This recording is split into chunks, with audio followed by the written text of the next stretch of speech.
Assalamualaikum warahmatullahi wabarakatuh. Halo semuanya. Jumpa kembali dengan saya, Kang Restu. Apa kabar kalian semua? Semoga kalian selalu sehat, baik, dan tentunya dimudahkan segala urusannya oleh Tuhan Yang Maha Esa. Amin amin ya rabbal alamin. Oke, seperti biasa, kali ini saya akan menceritakan sebuah kisah horor. Dan sebelum masuk ke ceritanya, bagi kalian yang belum subscribe, jangan lupa klik tombol subscribe-nya. Klik juga lonceng notifikasinya serta like video ini agar kalian tidak ketinggalan cerita-cerita menarik dari channel Restu Horor. Oke, terima kasih. Dan langsung saja tanpa berlama-lama lagi, bagaimana kisahnya? Ini dia ceritanya. Di sebuah desa kecil yang damai, hidup sebuah keluarga sederhana namun penuh kebahagiaan.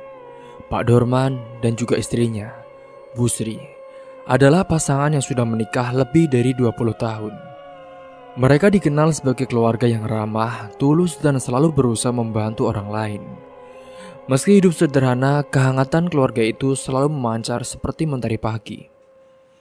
Pak Dorman bekerja sebagai calo tanah, berbeda dengan stereotip negatif profesi itu.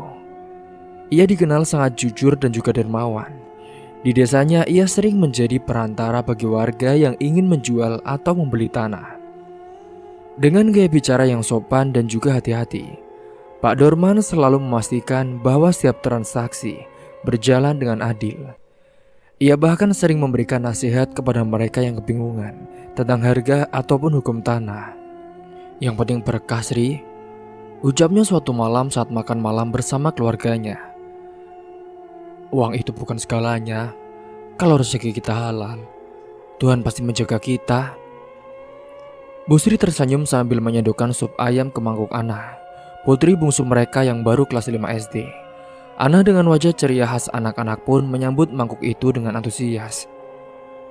Terima kasih ya Bu, katanya. Sementara di sisi lain meja, Dewa putra sulung mereka sedang berbincang dengan istrinya, Puji. Dewa sudah menikah setahun lalu dan kini istrinya Puji sedang mengandung anak pertama mereka. Kehamilan Puji membawa suasana baru di keluarga itu. Kebahagiaan terpancar dari wajah mereka semua. Meskipun kadang-kadang ada kekhawatiran kecil yang tak terucap. Duk, bagaimana rasanya? Apakah ada yang Mas bisa bantu? Tanya Dewa dengan nada lembut kepada istrinya. Alhamdulillah baik. Tapi kok aku jadi gampang lelah ya Mas? Jawab Puji sambil tersenyum. Ia mengelus perutnya yang mulai terlihat membesar. Pak Dorman yang mendengar percakapan itu pun ikut berkomentar. Dewa, kamu ini harus lebih perhatian sama istrimu. Hamil itu kan perjuangan besar. Jadi jaga dia baik-baik ya. Anak itu nanti amanah dari Tuhan, dari Allah. Iya Pak, saya akan selalu berusaha jadi suami dan ayah yang baik. Kehidupan keluarga ini sederhana namun penuh dinamika. Setiap pagi, Pak Dorman berangkat lebih awal untuk bertemu klien atau survei tanah. Meski pekerjaannya membutuhkan banyak waktu dan juga tenaga, ia selalu menyempatkan sarapan bersama dengan keluarganya. Pak, jangan lupa ya Pak, nanti makan siang. Jangan cuma minum kopi saja, pesan Bu Sri saat mengantar suaminya ke pintu. Iya Bu. Yaudah, doakan ya Bu. Semoga hari ini berjalan lancar. Sementara saat itu Bu Sri sibuk mengurus rumah. Meski sudah memiliki menantu, ia tetap menganggap bahwa tanggung jawab rumah tangga adalah bagian dari tugasnya. Ana yang masih kecil sering membantu ibunya dengan pekerjaan ringan, seperti menyapu lantai atau mencuci piring. Bu, hari ini Ana dapat tugas dari sekolah Bu. Harus bikin puisi tentang keluarga, ucap Ana saat makan siang. Wah, bagus dong nak. Ayo, biar ibu bantu. Kamu mau menulis tentang apa? Tanya Bu Sri sambil membersihkan meja. Ana tersenyum sambil berpikir keras. Aku mau menulis tentang keluarga kita, Bu. Tentang Bapak yang selalu membantu orang, Ibu yang baik hati, dan juga Kak Dewa yang sayang sama Kak Puji. Dan aku yang selalu bahagia, ucapnya saat itu. Bu Sri lalu memeluk putrinya. Iya, Ibu yakin puisimu nanti pasti indah. Tulis dari hati ya nak. Iya Bu. Singkat cerita, di sore hari suasana rumah semakin hidup. Dewa pulang lebih awal dari pekerjaannya di kota. Ia membawa sekotak kue untuk keluarga. Ia tahu bahwa istrinya sering ngidam makanan manis akhir-akhir ini. Dek, ini kue kesukaanmu, kata Dewa sambil menyodorkan kotak itu. Puji tersenyum lebar. Wah, terima kasih mas. Kamu selalu tahu apa yang aku mau. Ana yang mendengar itu pun langsung mendekat. Aku boleh minta satu nggak kak? Tanya dengan polos. Ya tentu saja Tona. Ini kan untuk kita semua. Jawab Dewa sambil mengusap kepala adiknya. Di teras rumah, Pak Dorman kembali dari pekerjaannya dengan wajah puas. Alhamdulillah, hari ini selesai satu transaksi besar. Mudah-mudahan rezekinya berkah untuk semua, katanya kepada Bu Sri. Bu Sri menyambutnya dengan teh hangat saat itu. Pak, istirahat dulu yuk Pak. Pak Dorman yang duduk di kursi kayu tua favoritnya memandang ke halaman rumah yang dipenuhi bunga hasil perawatan Bu Sri. Ia merasa bersyukur atas segala yang dimiliki keluarganya. Meskipun sederhana, bagi Pak Dorman kebahagiaan sejati adalah melihat keluarganya sehat, harmonis dan juga saling mendukung. Malam itu pun keluarga kecil itu berkumpul di ruang tengah. Televisi menyala tapi lebih sering menjadi latar belakang percakapan mereka. Puji dan Dewa berbicara tentang persiapan kelahiran bayi mereka. Sementara Ana menunjukkan puisi yang baru saja ia tulis kepada Pak Dorman. Pak, Bapak, ini lihat puisiku Pak. Judulnya Keluarga, ucapnya dengan penuh semangat. Pak Dorman mengambil kertas itu dan membacanya dengan seksama. Hingga setelah selesai, ia pun tersenyum dengan bangga. Ana, ini luar biasa nak. Kamu benar-benar menulis dari hati. Bapak sangat bangga kepadamu. Sini, Bapak kasih uang. Iya Pak, terima kasih ya Pak. Malam itu pun ditutup dengan doa bersama. Kebiasaan yang selalu mereka lakukan sebelum tidur. Pak Dorman memimpin doa meminta kesehatan dan juga keberkahan untuk keluarganya, serta keselamatan untuk bayi yang ada di kandungan Puji. Hingga setelah selesai berdoa, mereka semua pun istirahat di kamar masing-masing untuk melanjutkan ke mimpinya. Keesokan paginya, pagi baru saja merekah saat Pak Dorman bersiap-siap untuk berangkat kerja. Ia meneguk kopi buatan Bu Sri sambil memeriksa catatan transaksi di buku kecilnya. Hari ini ada janji penting dengan seorang yang tertarik membeli sebidang tanah di desa mereka. Bapak, hati-hati ya Pak. Ingat, pesan Bu Sri sambil merapikan baju suaminya. Tenang saja Bu, doakan saja ya, semuanya lancar, jawab Pak Dorman sambil tersenyum. Pak Dorman berangkat menuju lokasi pertemuan. Di sana ia bertemu dengan Pak Karim, pemilik tanah yang hendak dijual. Tanah itu cukup luas dan juga sangat strategis, berada di persimpangan jalan utama desa. Beberapa waktu lalu warga sepakat ingin menggunakan tanah tersebut untuk membangun masjid karena jaraknya cukup jauh dari masjid terdekat. Pak Dorman, tolong carikan pembeli yang sejalan dengan niat kami ya Pak. Kami ingin tanah ini benar-benar jadi manfaat untuk orang banyak, kata Pak Karim sambil menyerahkan dokumen tanah. Insya Allah Pak, saya akan usahakan. Tanah ini amanah dan saya tidak akan sembarangan menjualnya Pak, jawab Pak Dorman dengan mantap. Hingga singkatnya tidak lama setelah itu, muncul seorang pria bernama Pak Gandhi, seorang pengusaha kaya dari kota. Pak Gandhi terlihat rapi dengan jas mahal dan juga mobilnya yang mewah. Ia datang dengan niat membeli tanah tersebut. tetapi tujuannya jauh dari apa yang diharapkan oleh warga. Ini saya dengar tanah ini mau dijual ya Pak. Saya tertarik membelinya, kata Pak Gandhi dengan senyum yang penuh percaya diri. Pak Dorman menyambutnya dengan sopan saat itu. Betul Pak, tapi kalau boleh tahu, memangnya Bapak ini ingin membangun apa ya Pak di sini? Jadi, saya ingin mendirikan pusat perbelanjaan Pak. Mall modern dengan berbagai fasilitas. Tentunya ini akan menjadi keuntungan besar untuk desa ini loh Pak, jawab Pak Gandhi dengan nada bicaranya penuh semangat. Pak Dorman terdiam sejenak. Ia tahu tawaran ini bisa membawa keuntungan besar bagi dirinya dan juga bagi warga desa. Harga yang ditawarkan oleh Pak Gandhi pun jauh lebih tinggi daripada nilai pasar tanah tersebut. Namun ia juga sadar bahwa warga memiliki niat mulia untuk membangun masjid di tempat itu. Maaf Pak Gandhi, tanah ini rencananya akan digunakan Pak untuk membangun masjid. Jadi saya tidak bisa menjualnya untuk tujuan lain Pak. Mohon maaf ya Pak, kata Pak Dorman dengan tegas namun tetap sopan. Pak Gandhi tampak sedikit terganggu oleh itu. Loh, tapi kenapa Pak Dorman? Cobalah Pak, pikirkan lagi. Saya ini bersedia membayar lebih tinggi loh Pak dari harga yang Bapak tawarkan. Gini Pak, orang itu mematok harga berapa, dan saya bisa memberi keuntungan lebih buat Bapak. Bapak bisa untung bahkan ratusan juta Pak. Nanti belum lagi saya beri kasih komisi tambahan yang besar Pak.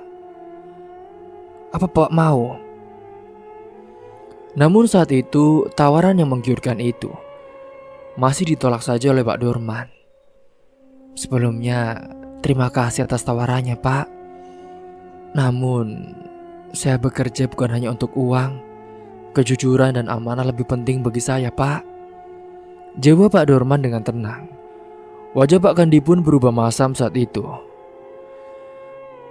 Pak Dorman, sebaiknya Anda jangan bodoh ya Pak. Kesempatan seperti ini tidak datang dua kali. Kalau Anda setuju, saya bisa langsung bayar tunai hari ini juga Pak. Cash. Pak Dorman tetap dengan pendiriannya. Sekali lagi, saya mohon maaf Pak Gandhi. Saya tidak bisa melanggar kepercayaan warga dan juga niat baik mereka. Kalau Bapak mau, ada tanah lain yang cocok Pak. Mungkin cocok untuk dibangun mal di desa sebelah. Nanti saya bisa bantu mencarikan. Merasa tersudut, Pak Gandhi pun mencoba cara lain.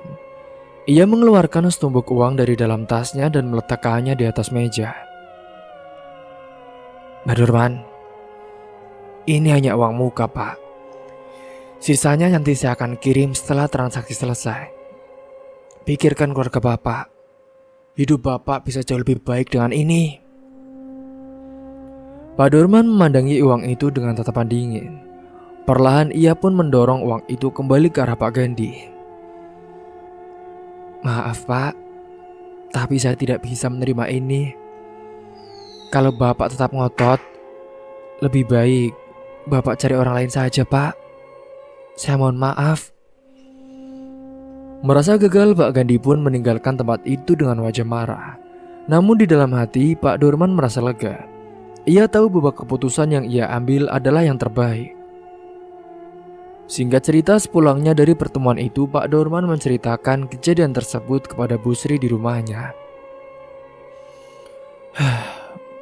Bu, tadi itu ya Bu, ada orang kaya yang mau beli tanah itu. Tapi niatnya bukan untuk masjid. Katanya malah mau dibangun mall. Loh, terus gimana Pak? Ya saya tolak Bu. Meskipun dia ini menawarkan uang yang banyak. Dia juga menawarkan Bapak keuntungan Bu, bahkan hampir ratusan juta. Lebih. Tapi ya gitu Bu, Bapak tidak bisa mengkhianati kepercayaan warga. Masya Allah, Bapak memang bisa diandalkan. Kejujuran itu mahal loh Pak, ucap Bu Sri dengan tersenyum. Hari berikutnya, kabar tentang penolakan Pak Dorman pun mulai tersebar di desa. Banyak warga yang memuji sikapnya saat itu, tetapi ada juga yang mengkritik. Loh, kenapa ditolak, Pak? Kalau jadi mal kan desa kita bisa lebih maju, Pak. Komentar seorang warga lain. Maaf Pak, memang betul. Tapi kan niat awal tanah itu untuk masjid. Jadi ya kita harus konsisten dengan rencana awal. Jawab Pak Dorman dengan sabar.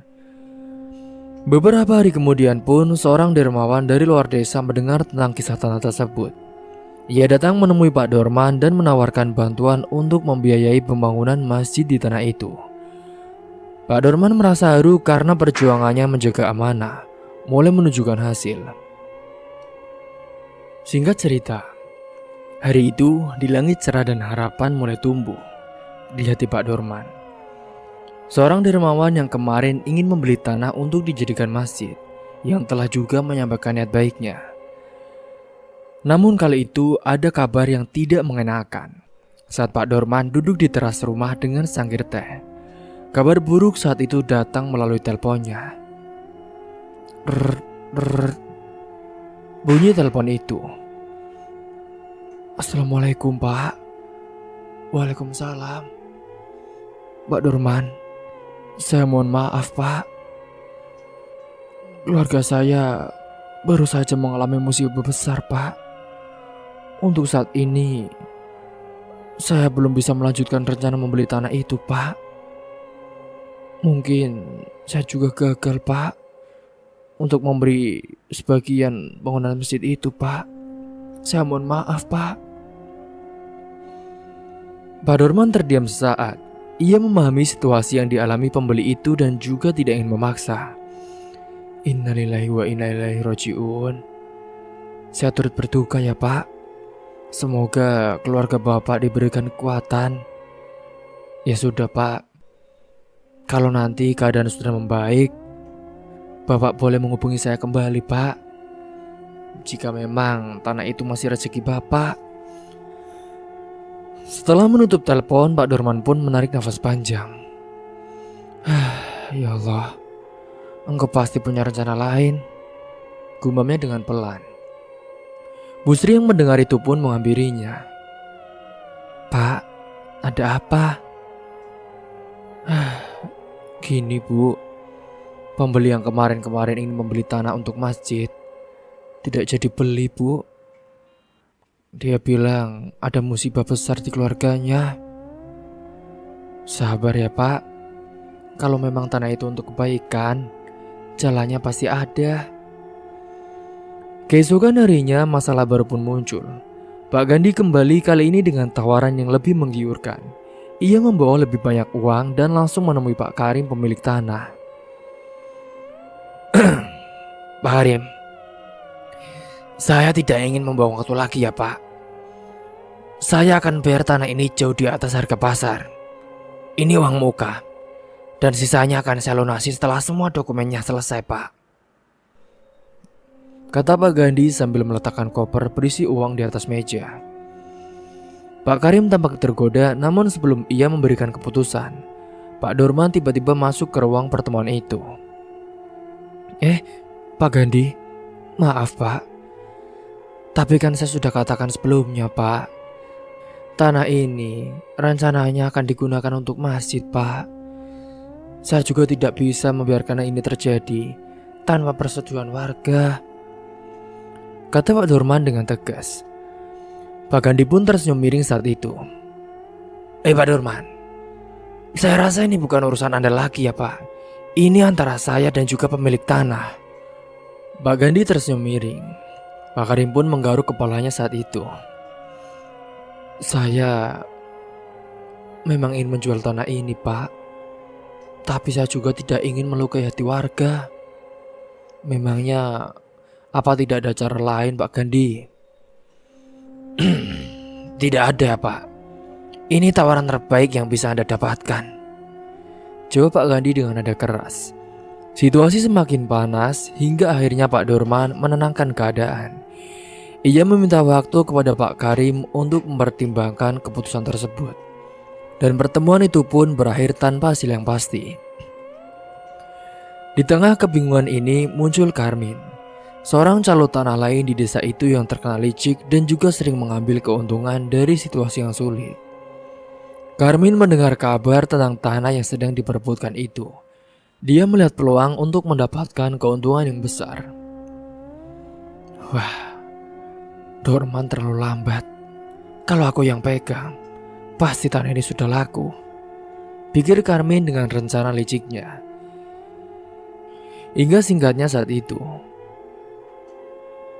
ia pun mendatangi Pak Karim secara diam-diam. Dok, dok, dok. Pak Karim. Pak. Iya Pak Karmin. Ada apa Pak? Ini loh Pak, saya dengar-dengar tanah Bapak ini mau dibeli ya Pak, sama pengusaha kaya. Emangnya kenapa Pak? Kok gak dilepas? Ya saya bingung Pak. Lagian kan saya ingin tanah itu digunakan untuk orang yang mau buat masjid Pak, bukan malah dibuat mall atau yang lainnya. Gini Pak Karmin, Anda itu tidak perlu repot-repot berurusan dengan Dorman. Saya bisa loh Pak menjual tanah Anda dengan harga lebih tinggi dan lebih cepat, bujuk Karmin saat itu. Pak Karim yang merasa lelah dengan tarik ulur transaksi, dia juga mulai mempertimbangkan tawaran Karmin.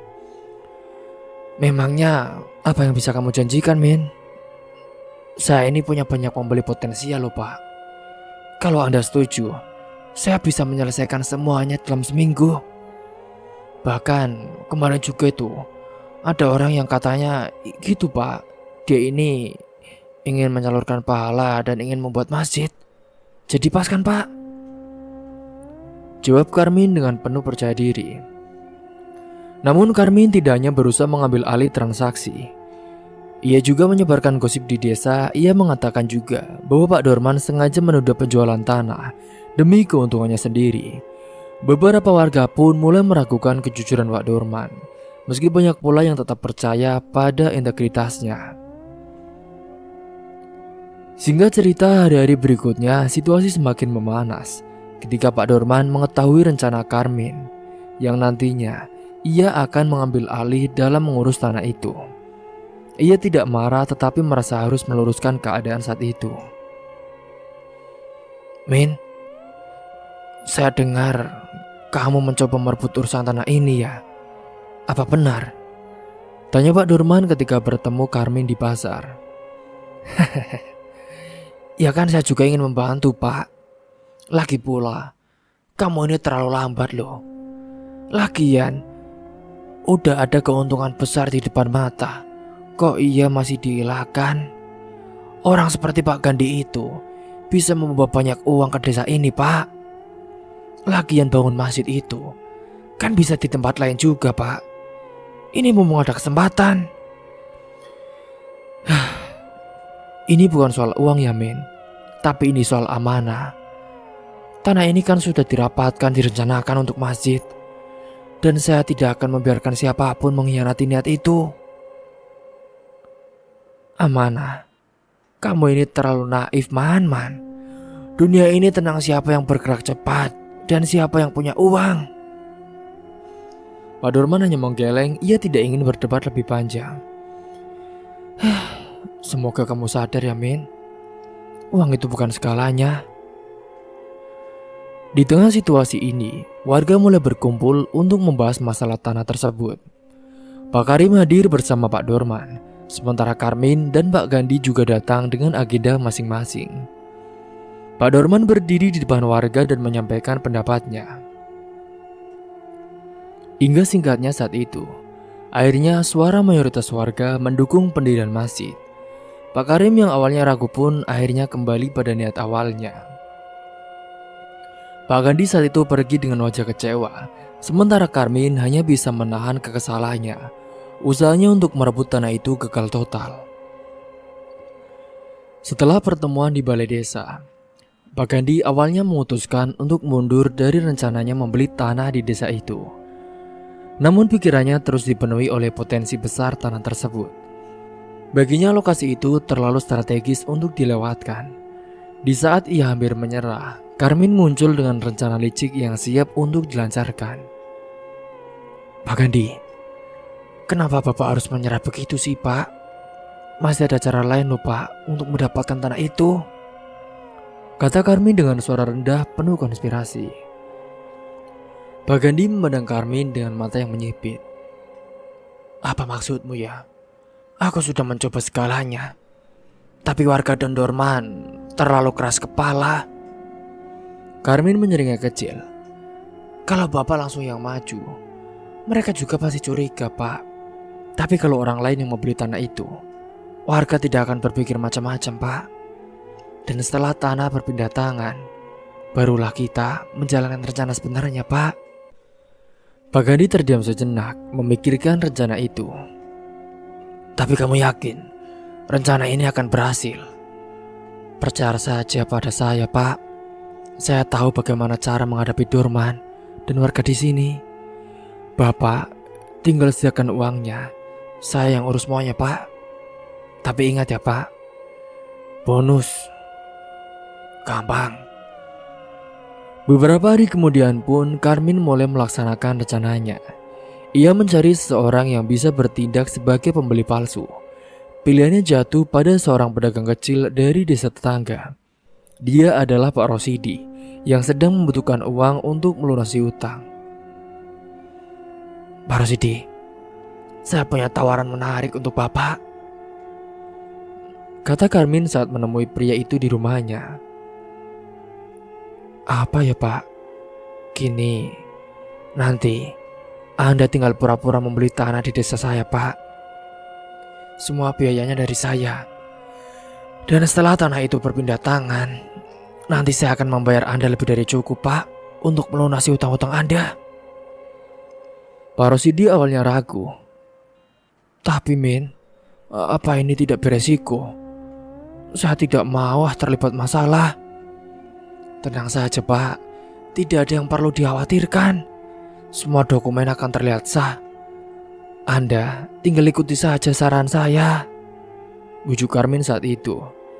Dengan beban hutang yang menumpuk, akhirnya Pak Rosidi pun setuju. Rencana pun mulai dijalankan saat itu.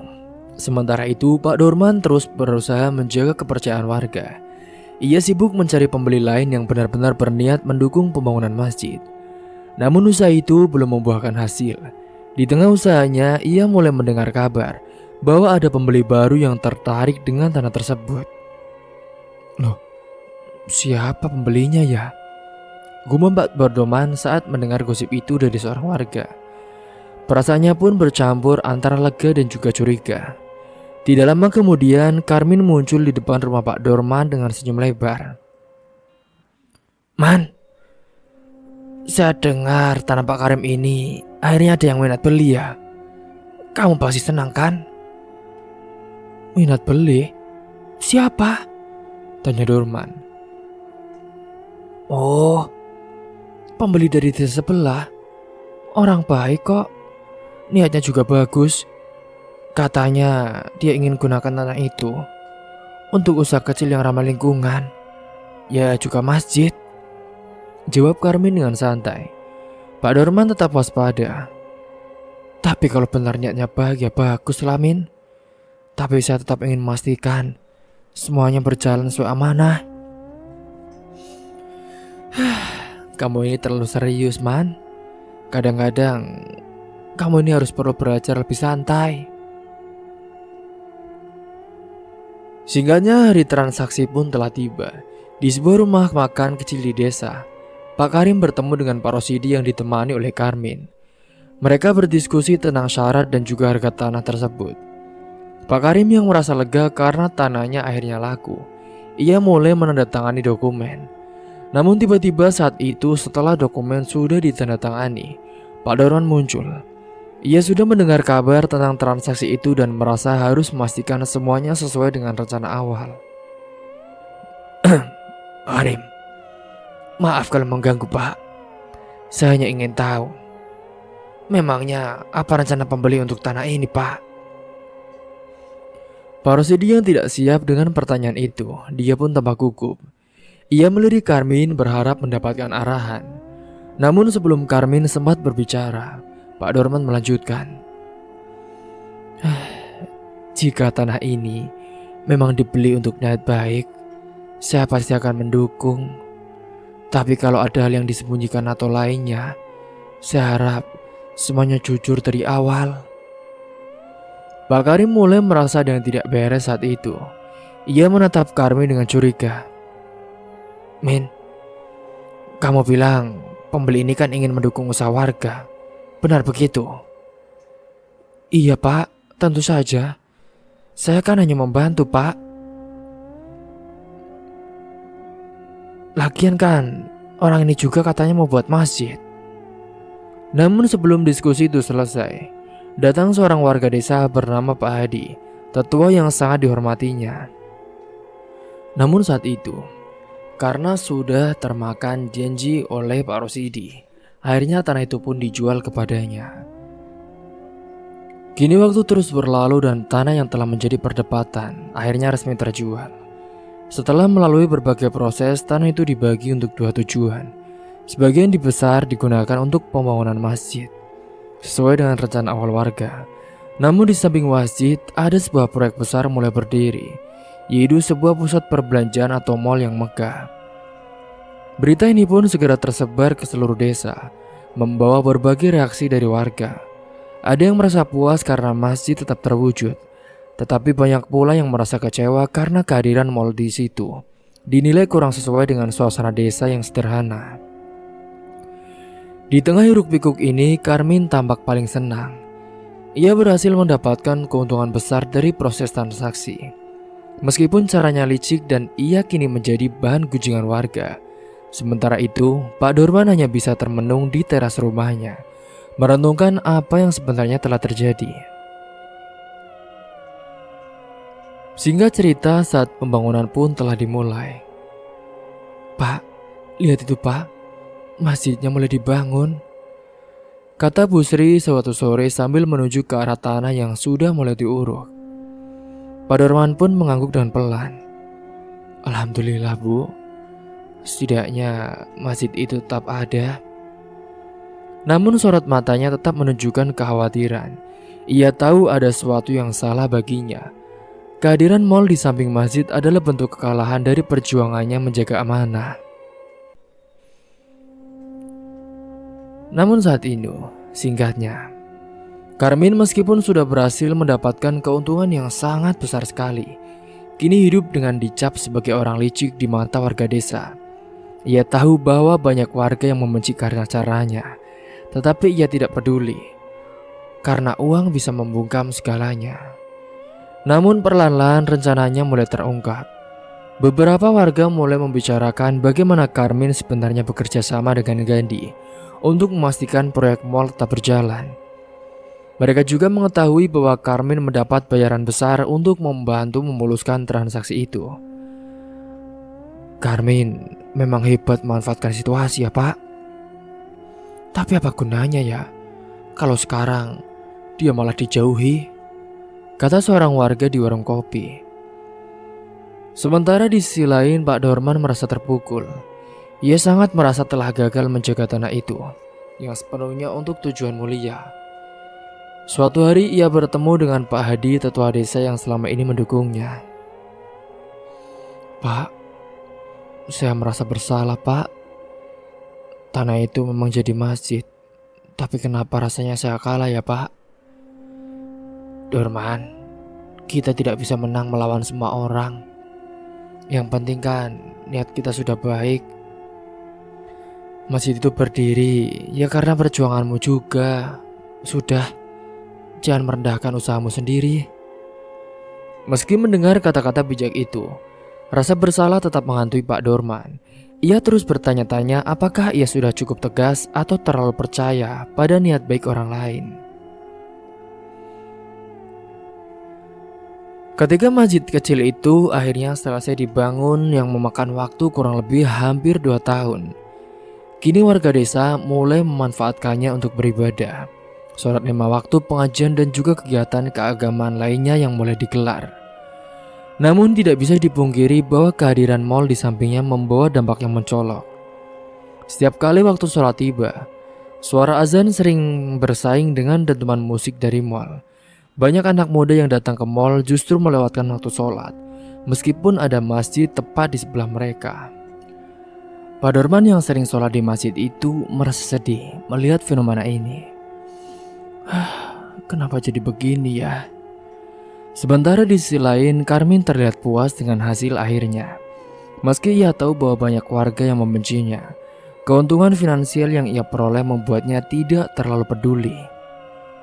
Orang boleh benci, tapi hidup ini tentang siapa yang punya uang. Tawanya dengan sinis. Hingga singkat cerita, suatu hari tanpa diduga Pak Gandhi datang ke rumah Pak Dorman. Ia datang dengan niat baik membawa buah tangan sebagai tanda permintaan maaf. Pak Dorman, saya tahu saya telah mengecewakan Anda dan warga desa, Pak.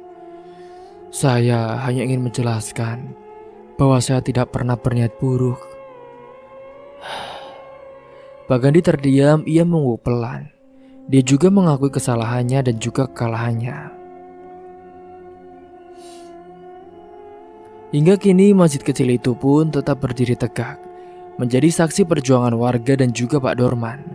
Namun mal yang megah di sampingnya juga menjadi pengingat bahwa tidak semua niat baik bisa terjaga sepenuhnya. Pak Dorman terus berusaha menenangkan hatinya. Ia tahu bahwa kejujuran dan kebaikan adalah nilai yang tidak akan pernah sia-sia. Setelah pulang dari rumah Pak Dorman, Pak Gandhi pulang dengan penuh senyum kemenangan. Aktingnya sebagai pria yang tulus dan juga penuh penyesalan berhasil membuat Dorman sedikit luluh.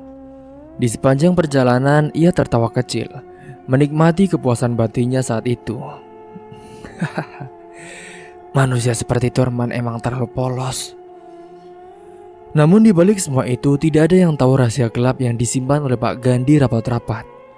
Kekayaannya yang melimpah, gaya hidup mewah dan kemampuannya memanipulasi orang lain bukanlah hasil kerja keras biasa. Pak Gandhi telah lama terjerat dalam dunia gelap pemujaan setan dan juga pesugihan. Ia juga membeli untuk membangun masjid dan juga membangun mal itu.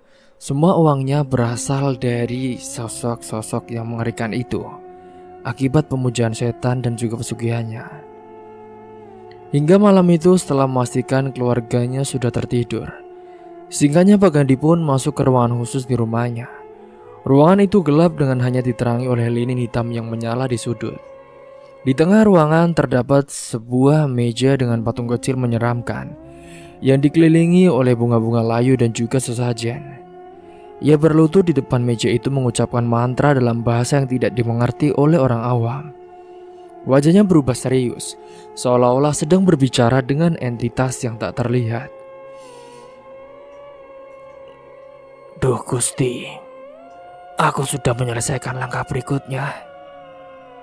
Tanah itu kini menjadi sumber kekayaan baru, dan mal itu akan menjadi tambang emasku.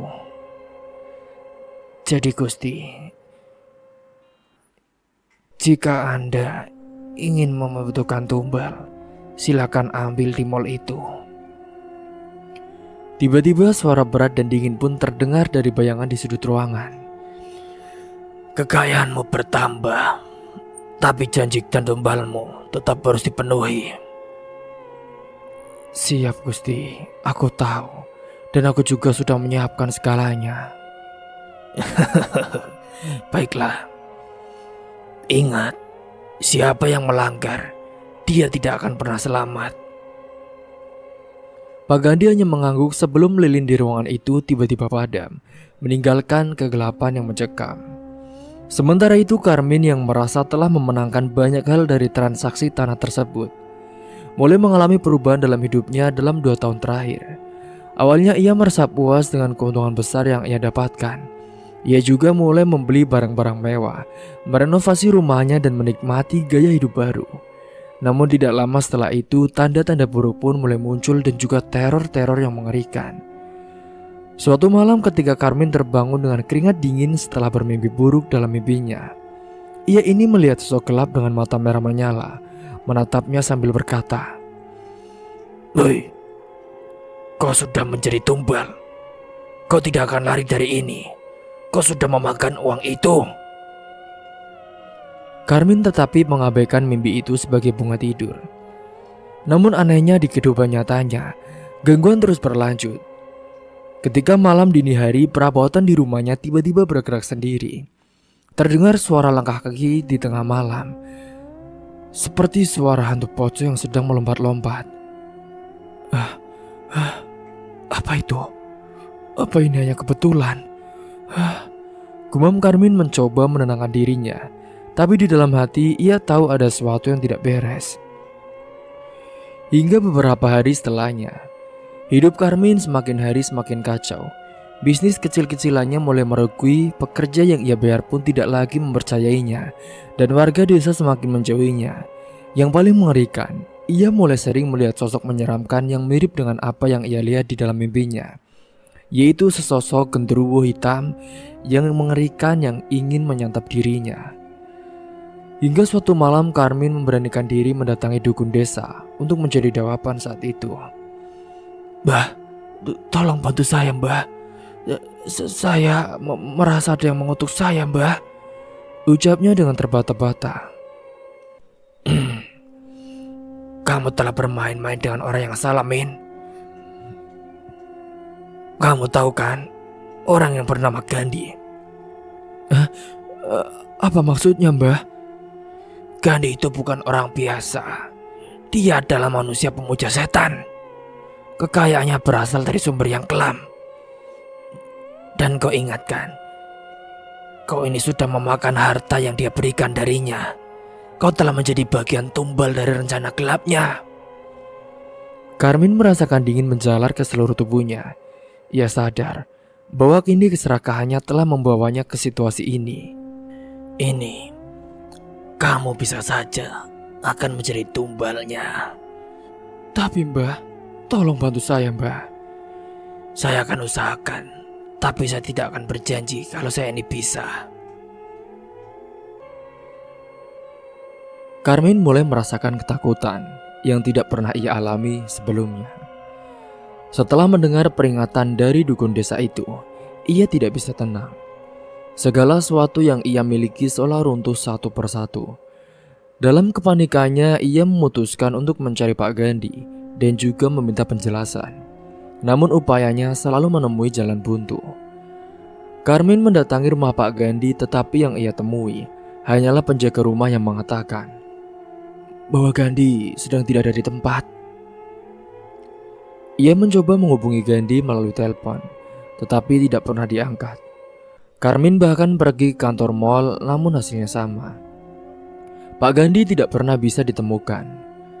Kecurigaan Karmin semakin besar. Ia mulai berpikir bahwa ada sesuatu yang lebih besar yang sedang terjadi, sesuatu yang melibatkan kekuatan yang tidak ia pahami. Sementara itu di dalam mall yang baru saja diresmikan, kejadian-kejadian aneh pun mulai bermunculan saat itu. Awalnya hanya hal kecil, barang-barang yang jatuh sendiri, suara-suara mengerikan di malam hari, atau bahkan bayangan yang melintas di sudut mata pengunjung. Namun semua itu berubah menjadi lebih mengerikan.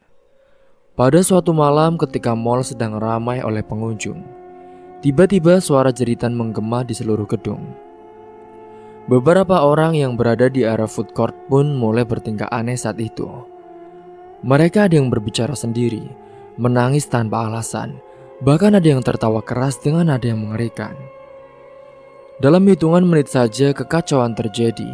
Orang-orang mulai berlarian mencoba mencari jalan keluar. Tetapi suasana semakin kacau ketika ada yang mengaku melihat bayangan besar mengerikan yang bergerak di langit-langit mall itu. Salah satu kejadian paling mengejutkan adalah ketika seorang pria muda yang sedang berada di lantai 3 tiba-tiba melompat ke bawah tanpa alasan yang jelas. Dia nekat melakukan bunuh diri. Tubuhnya jatuh di tengah kerumunan membuat semua orang yang melihat berteriak histeris. Pria itu pun tewas seketika dengan darah yang mengececer. Kejadian itu membuat mall menjadi pusat perhatian. Polisi pun segera datang untuk menyelidiki, tetapi tidak ada yang bisa menjelaskan apa yang sebenarnya terjadi. Laporan saksi mata justru membingungkan. Sebagian besar mengatakan bahwa mereka dihipnotis oleh sesuatu yang tidak bisa dijelaskan. Tapi itu saja bukan hanya hipnotis, melainkan itu adalah kejadian kerasukan yang mengerikan.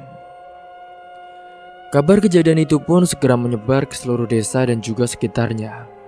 Warga desa yang awalnya tidak setuju dengan keberadaan mal semakin geram.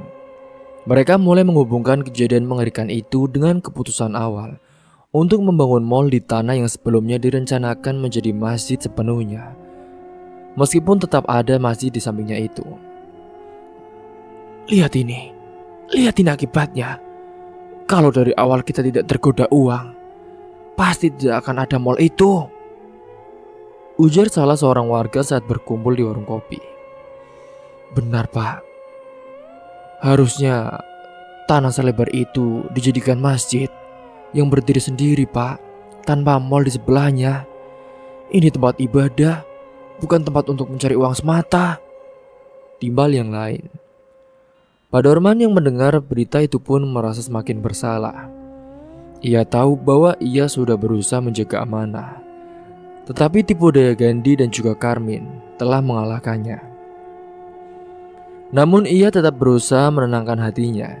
Ini bukan salah satu kita sepenuhnya Pak, Bu. Yang penting ini kita tidak ikut-ikutan dalam cara kotor mereka. Yang penting kita benar, katanya kepada Busri. Namun saat itu Busri bisa melihat bahwa suaminya tetap terpukul.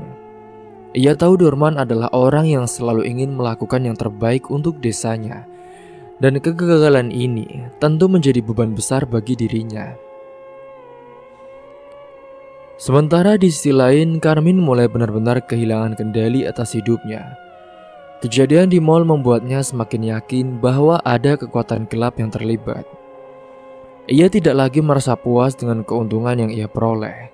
Sebaliknya, ia merasa dihantui oleh kesalahan dan dosa yang ia lakukan. Hingga saat itu, ia pun kembali mencoba mencari Pak Gandhi, tetapi tetap tidak berhasil. Kini ia hanya mendengar desas-desus bahwa Gandhi telah pergi ke kota lain, atau bahkan ke luar negeri saat itu. Keberadaan Gandhi semakin misterius meninggalkan Karmin sendirian untuk menghadapi dampak dari keputusan yang mereka buat bersama. Sementara itu warga desa mulai memikirkan langkah-langkah untuk menyelamatkan diri dari ancaman yang mereka rasakan saat itu. Beberapa tokoh masyarakat pun saat itu mengusulkan agar diadakan doa bersama di masjid untuk memohon perlindungan. Masjid kecil itu menjadi tempat berkumpulnya warga yang merasa takut dan juga membutuhkan tempat untuk berlindung. Kita harus berdoa agar desa ini kembali tenang. Kita tidak bisa membiarkan hal-hal buruk ini terus terjadi, ujar Pak Hadi, tetua desa. Doa bersama itu membawa sedikit ketenangan bagi warga, tetapi mereka tahu bahwa masalahnya belum selesai. Mal itu tetap berdiri dan kejadian aneh pun terus terjadi. Meskipun tidak seintens sebelumnya, banyak warga yang mulai menghindari mal itu, memilih untuk berbelanja di tempat lain. Namun mal tetap ramai oleh orang-orang dari luar desa yang tidak menahu tentang kejadian sebelumnya. Pak Dorman dan keluarganya terus menjalani kehidupan dengan hati-hati. Ia merasa bersyukur karena telah menolak godaan uang dari Gandhi di masa lalu. Ia yakin bahwa keputusannya untuk tetap jujur telah menyelamatkan keluarganya dari nasib buruk yang kini menimpa Karmin. Namun Dorman juga sadar bahwa ini belum benar-benar berakhir. Ia hanya bisa berharap bahwa waktu akan membawa kebenaran dan juga keadilan kepada semua orang yang terlibat. Sementara di sisi lain, Pak Gandhi tengah menikmati liburannya di sebuah villa mewah di kota wisata. Hidupnya kini terlihat sempurna. Makanan lezat tersaji setiap saat. Pemandangan indah dari balkon villa dan pelayanan kelas atas yang sangat memanjakan. Ia bersandar di kursi malas sambil menyesap minuman dingin.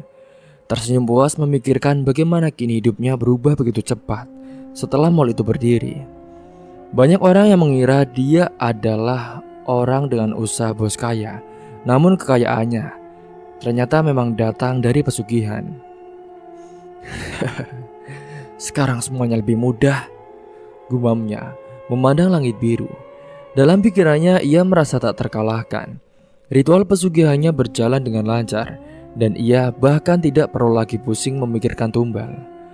Mall itu dengan segala kekacauan yang terjadi di dalamnya telah menjadi tempat favorit bagi sosok gaib yang ia puja.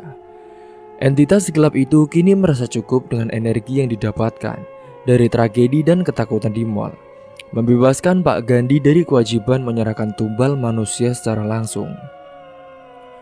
Namun di balik senyum puas itu, Pak Gandhi tak sepenuhnya sadar bahwa setiap perjanjian dengan dunia gaib selalu memiliki konsekuensi yang tidak dapat dihindarkan. Sementara itu di desa, Karmin mulai merasakan dampak langsung dari keputusannya terlibat dengan Pak Gandhi. Tubuhnya kini juga mulai menunjukkan tanda-tanda penyakit aneh yang sulit bisa dijelaskan oleh logika medis. Pada awalnya ia hanya merasa lelah dan kehilangan nafsu makan. Namun beberapa hari kemudian, keadaannya memburuk dengan cepat. Ia sering muntah-muntah tanpa henti dan cairan yang keluar dari tubuhnya berwarna hitam pekat dengan bau busuk yang sangat menusuk di hidung. Ini bukan penyakit biasa, bisik Karmin dengan suara lemah kepada istrinya yang saat itu hanya bisa menangis di sisinya. Istrinya yang sudah berusaha membawa Karmin ke beberapa dokter yang bahkan ada di kota, tetapi saat itu tidak ada yang bisa menemukan penyebab pasti dari kondisinya. Obat yang diberikan juga tidak membawa hasil. Bahkan seorang dokter pun akhirnya menyarankan agar Karmin mencoba pengobatan alternatif karena mereka merasa tidak mampu lagi untuk menanganinya. Selain gejala fisik yang mengerikan, Karmin juga sekarang mulai dihantui bayangan-bayangan menakutkan.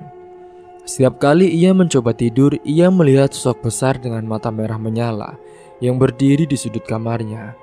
Menatapnya tanpa berkedip, kadang ia mendengar suara tawa menyeramkan yang terus menggema di kepalanya. Apa ini air hidupku? Pikir Karmin. Wajahnya penuh dingin, ia mulai menyadari bahwa keserakahannya telah membawanya ke jurang kehancuran. Ia teringat akan semua perbuatannya, menipu, memanipulasi dan bekerja sama dengan Pak Gandhi untuk mengambil tanah yang seharusnya digunakan untuk kebaikan. Semua itu kini kembali menghantui dirinya dengan cara yang paling mengerikan. Kabar tentang kondisi Karmin pun segera tersebar di desa saat itu. Banyak warga yang memandangnya dengan rasa takut bercampur kasihan. Namun sebagian besar dari mereka menganggap apa yang terjadi pada Karmin adalah bentuk karma. Dia sudah diperingatkan sejak awal, tapi tetap saja serakah, ujar salah seorang warga di warung kopi. Tapi lihat, sekarang dia menderita kan? Ini mungkin hukuman dari Tuhan, tambah yang lain. Pak Dorman mendengar kabar tentang Karmin dari tetangganya. Meskipun Pak Dorman merasa kecewa dengan semua tindakan Karmin di masa lalu, ia tidak bisa sepenuhnya membenci mantan rekannya itu. Dalam hatinya Dorman merasa bahwa Karmin sudah cukup menerima akibat dari perbuatannya. Karma itu memang nyata ya Pak. Tapi bukan berarti kita ini harus senang ketika melihat orang lain menderita. Kalau ada cara untuk membantunya, Bapak ingin membantunya, Bu, ujar Dorman kepada istrinya. Namun Bu Sri mengingatkan suaminya untuk berhati-hati. Pak, Ibu tahu Bapak orang yang baik, tapi ini kan bukan hal biasa, Pak. Kalau benar ini ada hubungannya dengan pesugihan Pak Gandhi, kita harus waspada, Pak. Jangan sampai kita juga ikut terjebak. Ingat loh, Pak, di mall itu sudah banyak korbannya. Pak Dorman mengangguk, ia tahu istrinya benar, tapi rasa kemanusiaannya tidak bisa diredam begitu saja. Sementara di sisi lain, Gandhi tetap merasa aman dan jauh dari segala masalah yang terjadi di desa. Baginya semua kekacauan di mall atau penderitaan Karmin adalah hal kecil yang tidak perlu ia pikirkan. Selama entitas pesugihannya puas dengan energi yang diberikan oleh mall, Gandhi merasa tidak perlu khawatir. Namun sesuatu yang tidak biasa pun mulai terjadi saat itu. Malam itu di villa mewahnya, Pak Gandhi terbangun mendadak. Ia merasa seperti ada yang mengawasinya ketika ia membuka matanya. Ia melihat bayangan besar di sudut kamar tidurnya. sosok yang sangat ia kenal dari ritual pesugihannya. Apa yang kau lakukan di sini? Tanyanya dengan suara bergetar. Sosok itu tidak menjawab, tetapi matanya yang merah menyala menatap tajam ke arah Gandhi. Perlahan suara berat yang biasa ia dengar dalam ritual pun terdengar kembali. Kekayaanmu semakin besar, tapi waktumu semakin singkat. Tidak, kau sudah puaskan dengan mal itu bukan? Bukankah itu segera cukup? Dan ingat, kau juga sebentar lagi akan mendapatkan tumbal manusia segar. Itu anak buahku, si Karmin. Sosok itu tertawa dingin. Kau tidak akan pernah lepas dari perjanjian ini. Selama kau hidup, aku akan terus menuntut dengan lebih banyak. Setelah itu pun sosok itu menghilang. Pak Gandhi duduk di tempat tidur dengan wajahnya pucat. Untuk pertama kalinya ia merasa takut akan nasibnya sendiri. Ia menyadari bahwa meskipun mal itu menjadi sumber energi bagi entitas gelapnya, ia tetap tidak bisa lari dari bayang-bayang perjanjian yang telah ia buat. Sementara di sisi lain, kondisi Karmin semakin memburuk. Tubuhnya menjadi kurus kering dan ia hampir tidak bisa bangun dari tempat tidurnya. Sudah hampir 2 bulan berlalu. Dalam rasa putus asanya, ia akhirnya memutuskan untuk mengakui bahwa dia telah mengambil sebagian harta dari Pak Gandhi. Dorman yang menyadari bahwa hidupnya sudah tidak lama lagi. Saat itu, suatu sore dengan bantuan istrinya, Karmin mendatangi rumah Dorman. Wajahnya yang dulu ceria kini tampak penuh penderitaan. Dengan suara lemah ia pun berkata, "Pak Dorman, saya datang untuk meminta maaf, Pak. Maafkan saya karena saya sudah melakukan banyak kesalahan kepada Bapak dan juga kepada desa ini, Pak. Saya mohon sampaikan salam maaf saya kepada semua orang." Dorman terkejut melihat kondisi Karmin saat ini, tetapi ia menerima permintaan maaf itu dengan lapang dada. "Iya, Men.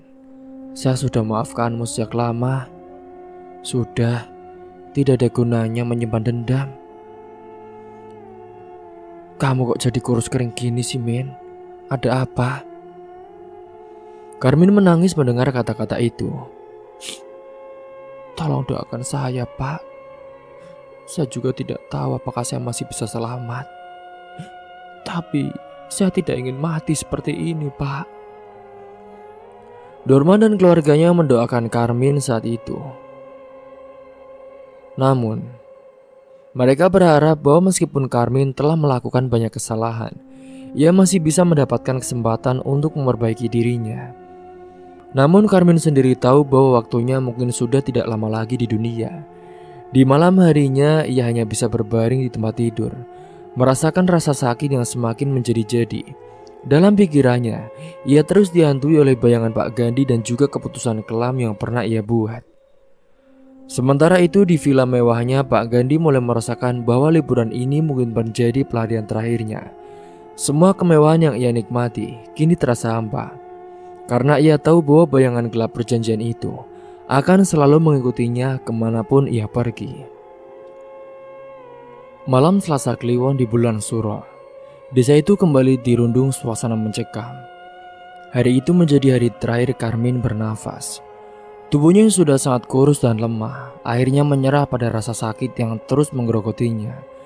Nafasnya saat itu tersengal-sengal sementara keluarga di sekelilingnya menangis dalam keputusasaan.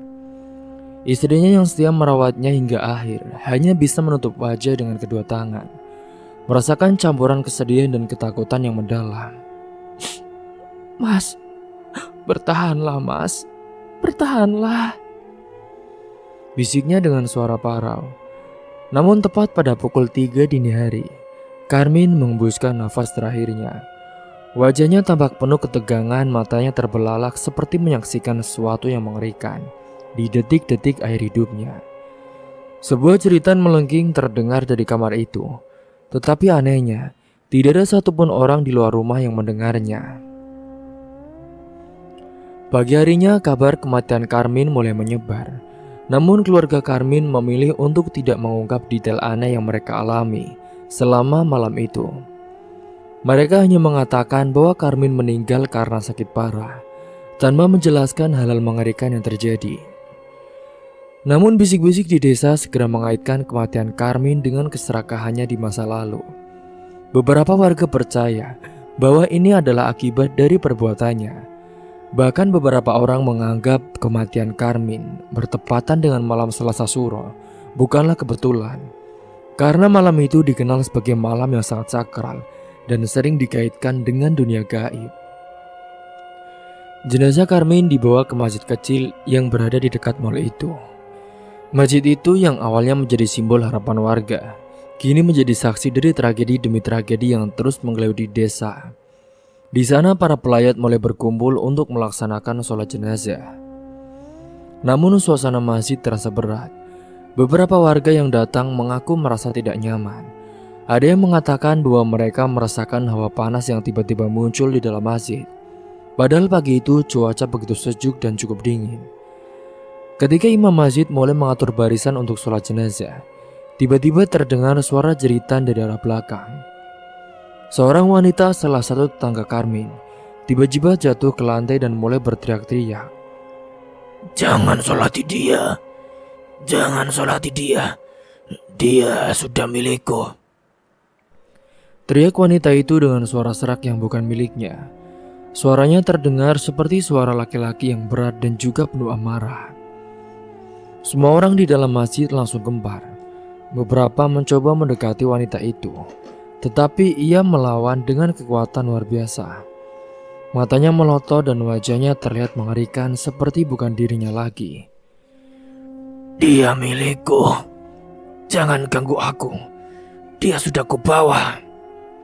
Teriaknya lagi. Beberapa orang tua di desa yang paham soal hal gaib pun segera mendekat. Mereka mencoba membacakan ayat-ayat suci untuk menenangkan wanita itu.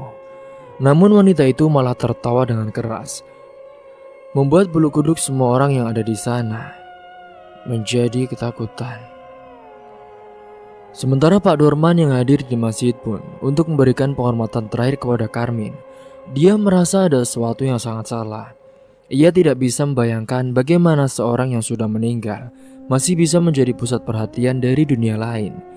Ia mendekati salah satu tua desa Pak Hadi yang tampak khusyuk sedang membacakan doa. Pak Hadi, ini apa artinya, Pak? Kenapa bisa ada kejadian seperti ini? Tanya Dorman dengan wajah bingung. Pak Hadi hanya menggeleng pelan. Tidak tahu. Ini adalah akibat dari perbuatan manusia sendiri, Man. Kita tahu apa yang Karmin lakukan di masa lalu.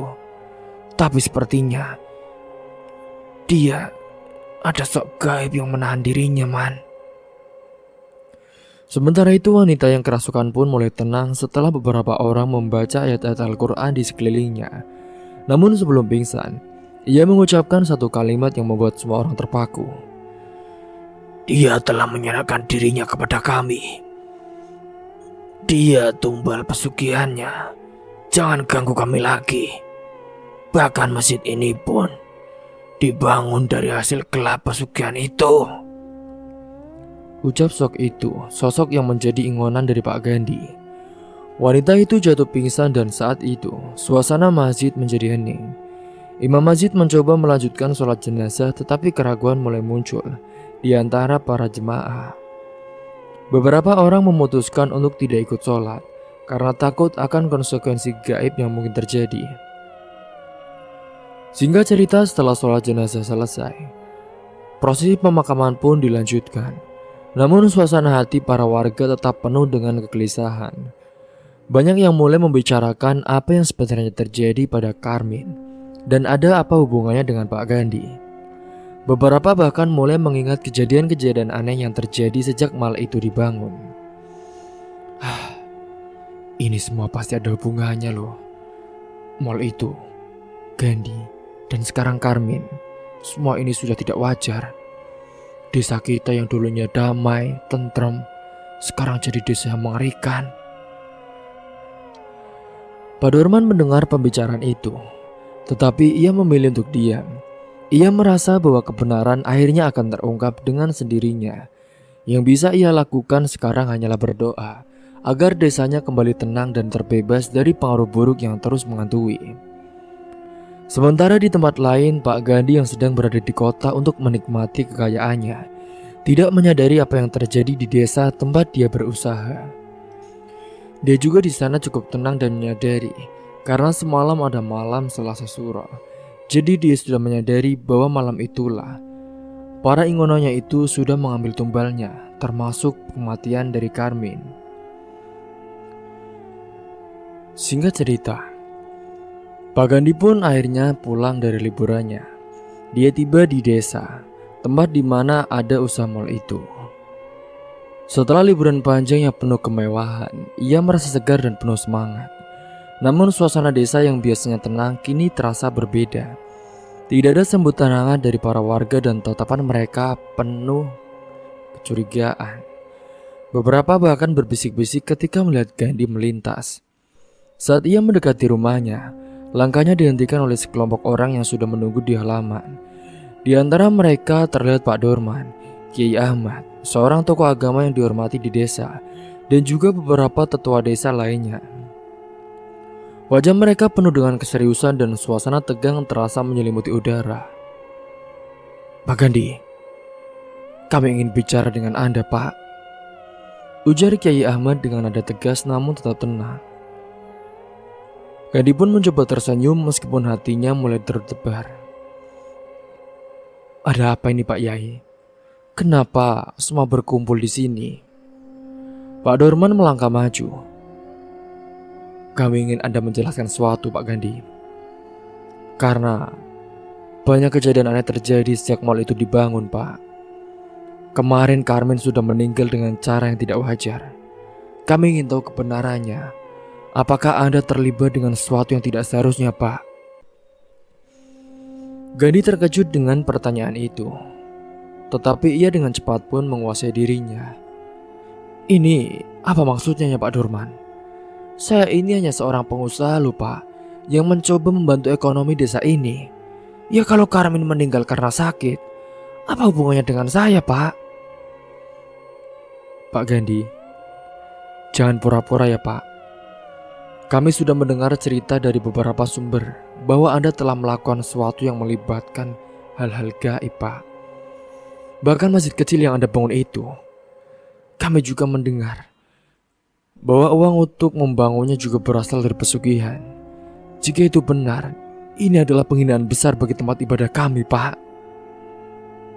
"Loh, ini berita apa, Pak? Ini berita tidak benar. Pak Kiai, saya ini seorang pebisnis, bukan dukun atau semacamnya. Masjid itu saya bangun dari keuntungan usaha saya. Tidak ada yang aneh di sini." Namun wajah para tokoh desa pun tetap keras. Mereka tidak terpengaruh oleh penjelasan Gandhi. Pak Dorman menatap Gandhi dengan tajam saat itu. "Kalau begitu buktikan. Kami sudah terlalu lama membiarkan kecurigaan ini berkembang ya, Pak. Kami ingin memastikan bahwa desa ini tidak menjadi korban dari keserakahan dan juga perbuatan kotor."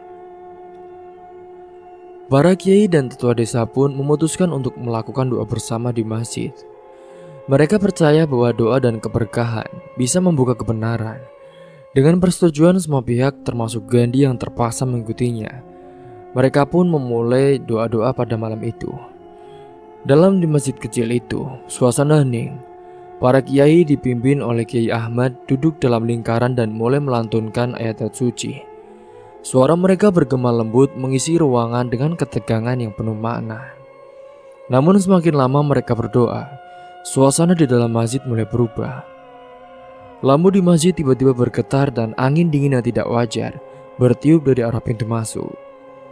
Beberapa warga yang ikut menyaksikan pun mulai merasa merinding, tetapi mereka tetap diam dan mendukung para kiai dengan doa dalam hati. Ketegangan memuncak ketika tiba-tiba terdengar suara tawa berat yang menggema di seluruh ruangan. Suara itu tidak berasal dari siapapun di masjid, tetapi terasa seperti datang dari langit-langit. Semua orang berhenti sejenak dan Kiai Ahmad segera memperkuat lantunan doa mereka. Tiba-tiba sebuah bayangan hitam besar muncul di depan masjid itu. Sosok itu tidak memiliki bentuk yang jelas, tetapi mata merahnya menyala dengan tajam. Dengan suara beratnya yang kembali terdengar. Siapa yang memanggilku?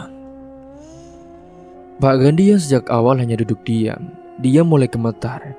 Ia mengenali sosok itu. Itu adalah entitas gaib yang selama ini ia puja dalam ritual pesugihan. Sosok itu tampak marah tetapi juga tidak sepenuhnya terkejut dengan situasi ini.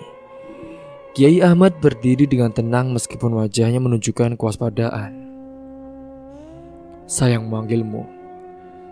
Saya menghadirkanmu untuk menuntut kebenaran. Apa hubunganmu dengan Gandhi dan semua yang terjadi di desa ini? Sosok itu hanya tertawa dingin. Gandhi adalah milikku. Ia sudah menyerahkan dirinya kepadaku demi kekayaan. Mall besar itu adalah sarangku. Aku hidup dari ketakutan dan keputusasaan yang terjadi di sana. Jika kau lapar dan haus, aku akan memangsa tumbal orang-orang yang berbelanja di mall itu.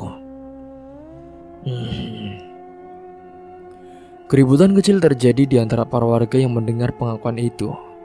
Mereka mulai mengutuk Gandhi dalam bisikan, merasa dikhianati oleh seorang yang mereka kira hanya seorang pebisnis biasa. Kini Kiai Ahmad mengangkat tangannya meminta semua orang tenang. Bagaimana dengan masjid ini? Apakah benar masjid ini dibangun dari uang hasil pesugihanmu? Tentu saja. Gandhi berpikir bisa menutupi perbuatannya dengan membangun rumah ibadah. Tapi itu tidak akan menghapus dosanya. Semua yang disentuh oleh uang kotor akan membawa malapetaka. Gandhi pun langsung berdiri dengan wajahnya penuh ketakutan. Tidak, itu tidak benar. Aku hanya ingin membantu desa ini. Aku tidak berniat. Jangan berpura-pura, Gandhi. Kamu tahu kan konsekuensinya. Kamu tidak bisa lari dariku. Kiai Ahmad pun melanjutkan doanya dengan lebih khusyuk bersama para kiai lainnya. Mereka berusaha mengusir sosok gelap itu dari masjid. Suara lantunan doa semakin keras melawan tawa dingin sosok tersebut. Lama-kelamaan bayangan hitam itu pun mulai memudar. Namun sebelum menghilang sepenuhnya, ia meninggalkan pesan yang menggema di seluruh ruangan. Gandhi, aku akan kembali. Dan kau tidak akan pernah bisa lari dariku. Waktumu semakin dekat. Kau juga akan mengalami nasib sama seperti orang-orang yang telah menjadi korban pesugihanmu itu. Setelah sosok itu menghilang, suasana di masjid menjadi tenang kembali. Para warga terdiam mencerna semua yang baru saja terjadi. Pak Dorman mendekati Gandhi yang kini terduduk lemas di lantai. Gandhi, sebaiknya kau harus menutup mal itu. Kau telah membawa malapetaka ke desa ini. Kau telah menghancurkan kepercayaan kami, Gandhi. Ujar Dorman.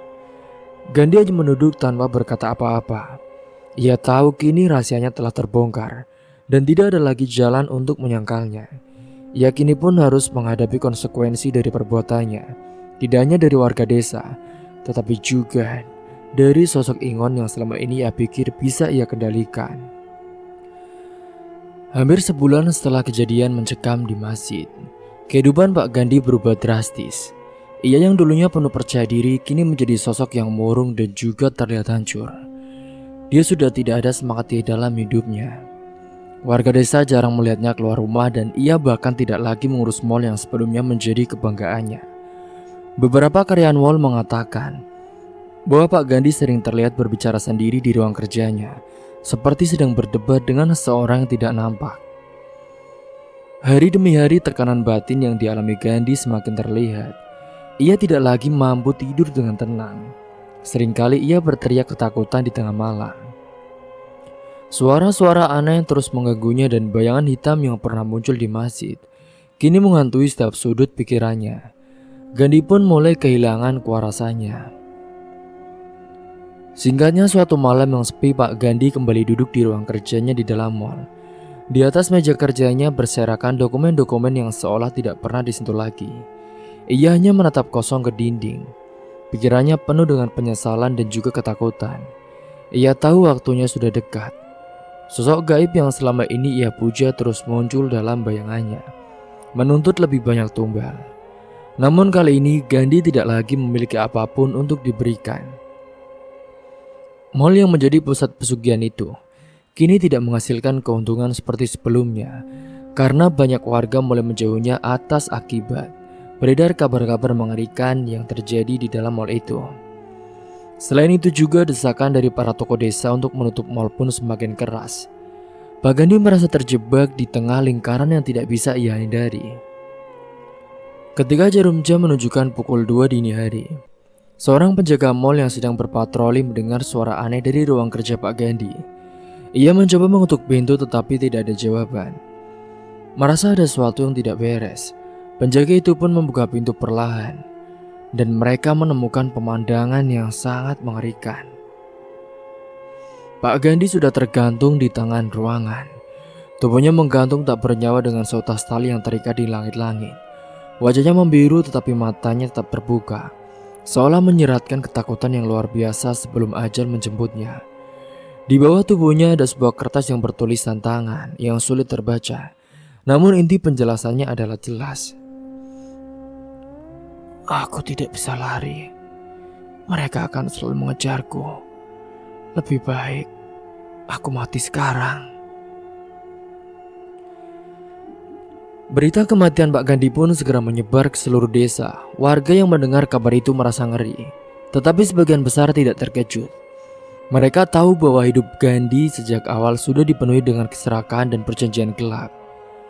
Banyak yang berpendapat bahwa ini adalah konsekuensi dari perbuatannya sendiri.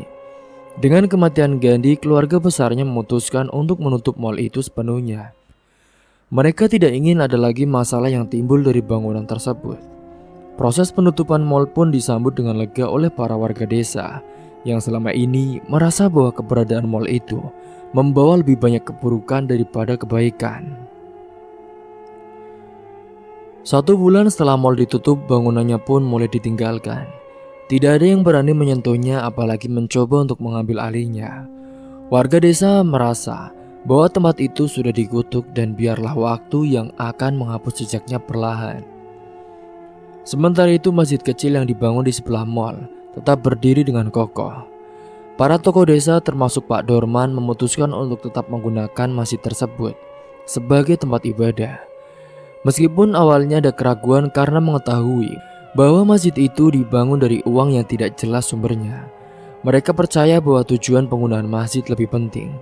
Selama masjid itu digunakan untuk kebaikan, keberkahannya akan tetap ada. Kini Kiai Ahmad pun memimpin upaya pembersihan spiritual terhadap masjid itu. Selama beberapa hari, para tokoh agama dan warga desa pun bersama-sama mengadakan doa bersama, meminta perlindungan dan keberkahan untuk tempat itu. Setelah itu suasana masjid pun benar-benar berubah. Tidak ada lagi hawa aneh yang dirasakan, dan tempat itu kembali menjadi pusat kegiatan keagamaan bagi para warga desa. Pak Dorman yang sejak awal menjadi salah satu orang yang paling kecewa dengan kejadian ini, ia pun cukup merasa lega. Ia menyadari bahwa setiap manusia bisa berbuat salah, tetapi ada jalan untuk memperbaiki semuanya. Kematian Pak Gandhi pun menjadi pelajaran besar bagi seluruh desa. Warga mulai lebih berhati-hati terhadap godaan keserakahan dan juga janji-janji manis yang tampak terlalu baik untuk menjadi kenyataan. Mereka juga semakin sadar akan pentingnya menjaga harmoni antara kehidupan duniawi dan juga spiritual. Desa itu perlahan kembali menjadi tempat yang damai, meskipun bayang-bayang dari peristiwa kelam itu akan menjadi bagian dari sejarahnya. Pak Dorman dan keluarganya kini terus melanjutkan hidup mereka dengan sederhana. Ana, putri bungsu Pak Dorman yang kini semakin dewasa, juga sering mendengar cerita-cerita dari ayahnya tentang betapa pentingnya menjaga kejujuran di dalam hidup. Sementara dewa anak sulungnya juga belajar banyak dari pengalaman ini dan semakin giat menjaga keluarganya dari godaan duniawi. Hidup pun terus berjalan di desa itu. Masjid kecil itu kini menjadi simbol harapan dan juga pembaruan. Sementara bangunan mall yang kosong menjadi pengingat bisu tentang apa yang terjadi ketika manusia mengorbankan nilai-nilai kemanusiaannya demi kekayaan. Dalam ketenangan yang akhirnya tercipta, para warga berusaha melangkah maju meninggalkan masa lalu yang kelam, tetapi tidak pernah melupakannya. Cerita pun tamat. Semoga kita semua bisa mengambil hikmah dan pelajaran dari kisah ini. Mungkin itu saja yang dapat saya sampaikan. Kurang lebihnya mohon maaf apabila ada salah kata ataupun ucapan yang kurang berkenan yang diucapkan dari saya bagi kalian semua. Oke, sampai di sini dulu dan sampai bertemu di cerita selanjutnya. Akhir kata, wassalamualaikum warahmatullahi wabarakatuh.